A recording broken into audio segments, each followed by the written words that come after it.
How many people passed that screen? Yeah, not that. Not that many. So we put it. Oh no, that's why the zero had to slash through it. Okay, so 2,000 to 5,000 people. Of those, we're now whittling them down a little bit, right? Right. What is the thing that knocks them out the most?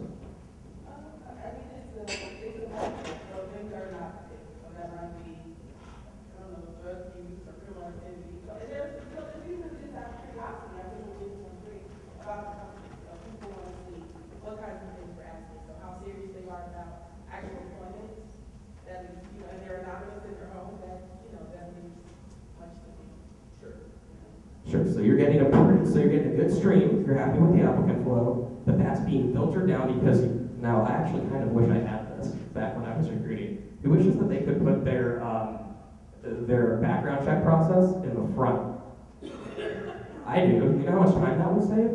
So that's actually a really good thing, right? So you're pre-screening online, which means that you're essentially dispositioning resumes, but actually candidates do it, which is also very nice. Okay. I'm going to get to social media here in a second. Do you have a referral program for current officers? We had one, but it was funded. So we encourage it, but we don't have a price. Okay. How much money are you spending on recruiting advertising right now? About 100,000. 185 years.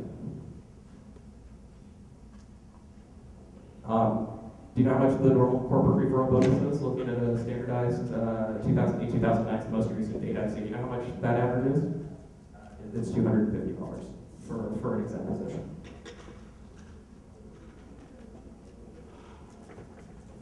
$250 is a lot. A pop's a lot less than 185K. I would encourage you. Not that, in all likelihood, you in this particular role probably could. But anyone out here, if you don't have an employee referral plan, start one. It's going to be the most effective source of hire.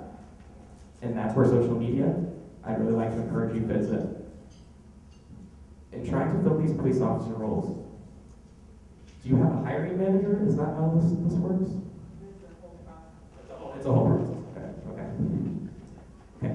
But they've all successfully gone through this background check and this process and this training, correct? Do you ask them who they know?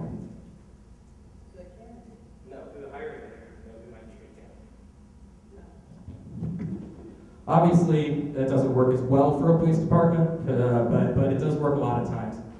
The question that you should be asking before you start sourcing, when you meet with that hiring manager and put together a roadmap for how you're going to fill the position, should be, who do you know?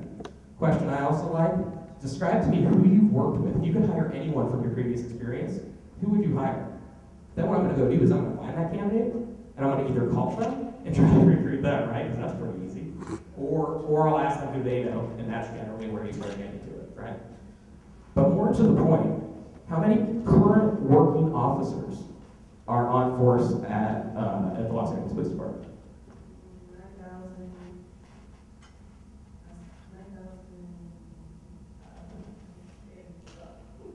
9,000. That is a lot. Okay. So you have 9K existing officers. Are they allowed to use social media?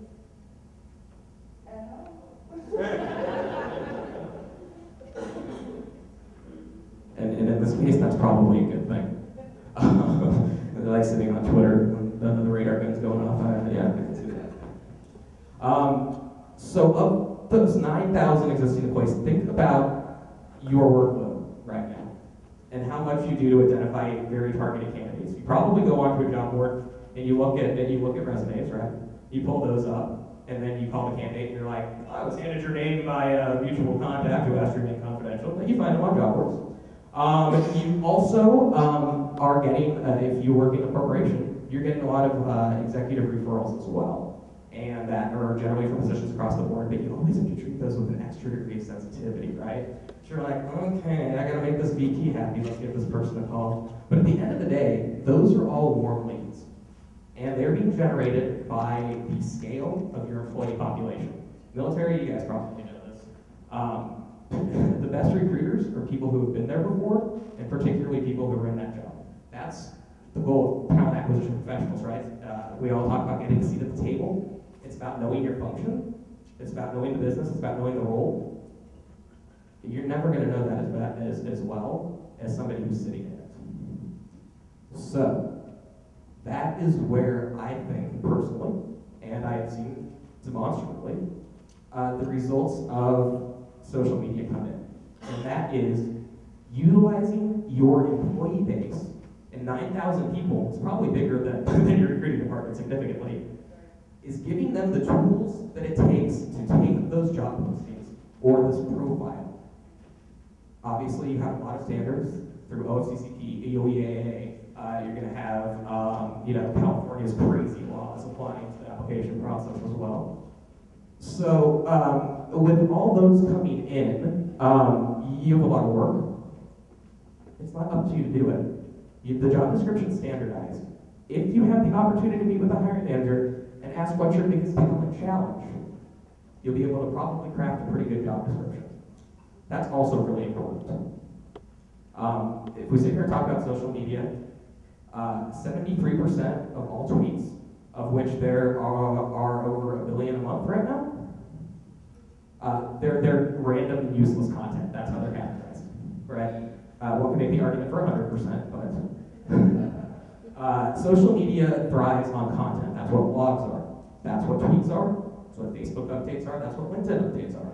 That's what Quora groups are, and everything else under the sun is content.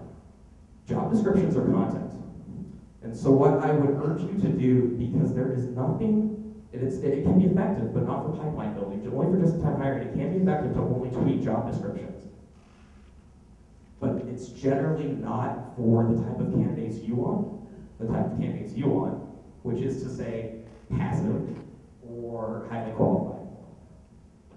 What you need to do is you need to take the people in those companies, give them a mechanism to see the jobs that are available, give them the job description, again, that's your basic equivalent, and then train your staff on how they can distribute those as a base unit of content to their networks. Whether that's through end-user training, whether that's through e-learning, whether that's some combination of policy and training, or whether that's just giving employees the green light and saying, I trust you to make referrals. I trust you to showcase, our jobs, and also to talk about work. And that brings us to the final question. I'm 28 years old. I've been working for 5 years in the retail sector, same company. I moved up to a key holder. I have an AA degree. I have a lot of commitment, obviously, because I've worked and gone to school full time. Clean criminal record, clean driving record, and I am physically active, so use your imagination.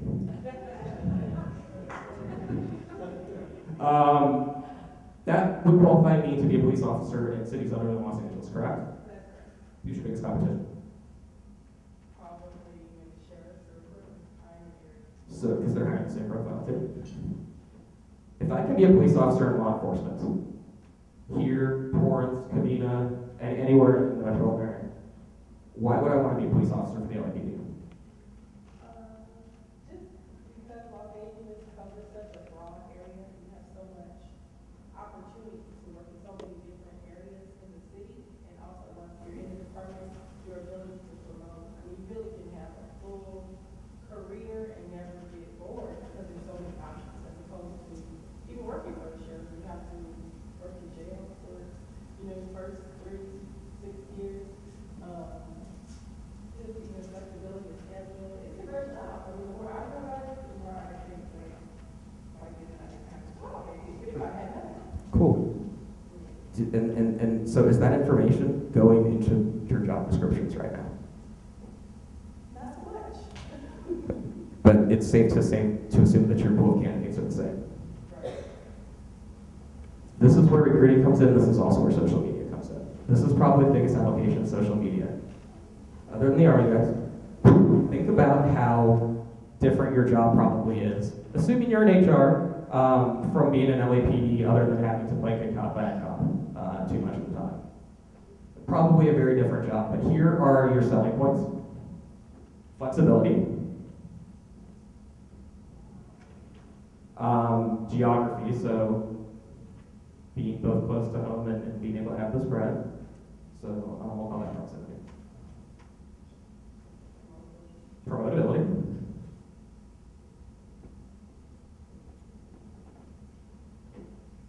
That's why.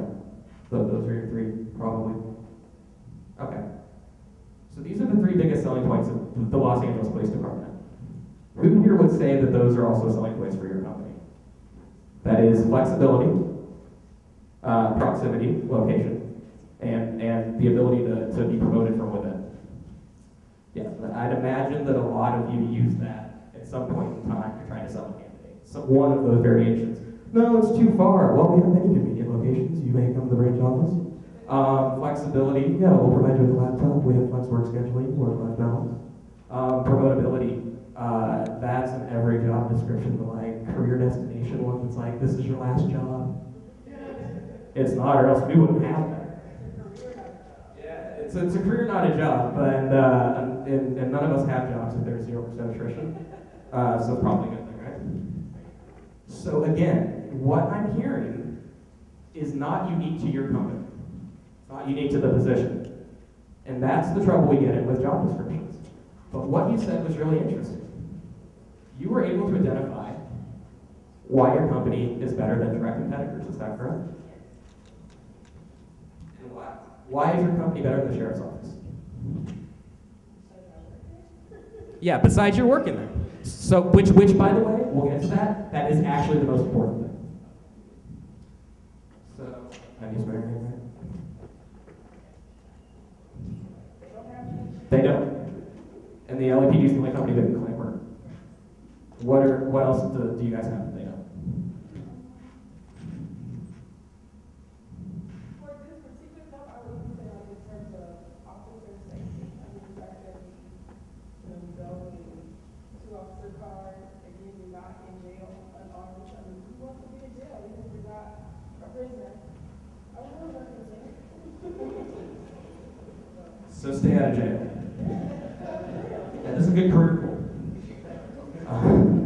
Okay, which is good. You just answered actually with your number one. I want to try to get a couple more.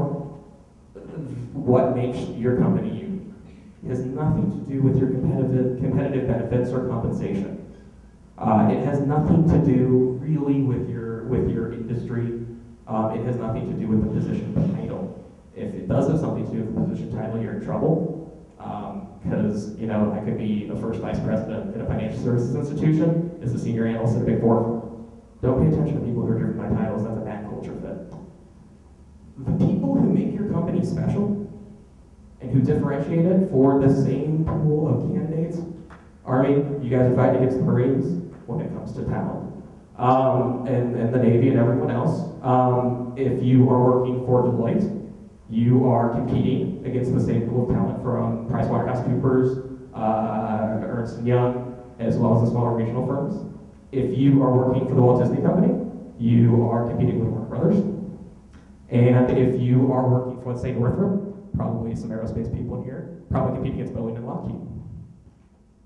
They're going to have functionally the same jobs, same title, same benefits, same copy, I'm going to guess, on most of their job descriptions. Thank you, federal government. So what makes a company stand out is what's the same thing that for most of you is going to drive referrals and who is going to help you fulfill your biggest talent challenge, and that's people.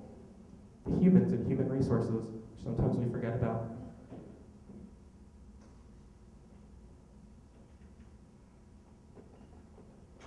So at the end of the day,